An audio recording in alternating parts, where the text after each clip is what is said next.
In today's video, I'm going to teach you how to record a presentation in Canva step by step. If you've ever wanted to add a more personal touch to your Canva presentations by recording yourself, presenting the slides, you're in the right place. Canva has made it incredibly easy for anyone to do this, and I'll guide you through the process. First things first, make sure you have your presentation open in Canva and that it's ready for recording. Once your presentation is all set up and you're logged into your Canva account, head over to the top right corner of the screen and click on the Share button.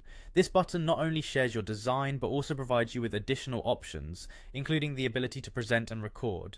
As we proceed, after clicking on Share, you'll see an option labeled Present and Record.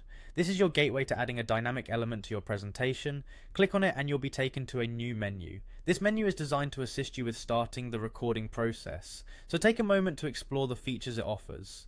Next, you want to click on Go to Recording Studio. This will lead you to Canva's Recording Studio interface. At this point, Canva might request access to your microphone and camera. Make sure to allow these permissions so your voice and video can be recorded seamlessly. This setup ensures your presentation is accompanied by your narrative or visual cues, making it more engaging and informative. Once you're in the recording studio, you'll notice a preview of your camera feed and your presentation on the screen. When you're ready to begin recording, find and click on the Start Recording button. This is your green light to start sharing your insights and narrating your slides. Just remember to speak clearly and follow your presentation cues as you would if you were presenting live to an audience.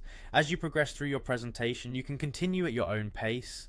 If you need to pause at any time, there's a pause button available, allowing you to take breaks if necessary or to collect your thoughts. After finishing your presentation, Canva will give you the option to review your video and see what you've recorded. If everything looks good, you can save it, and with just a few clicks you can share it with your intended audience. And there you have it, a simple yet effective way to record presentations directly within Canva.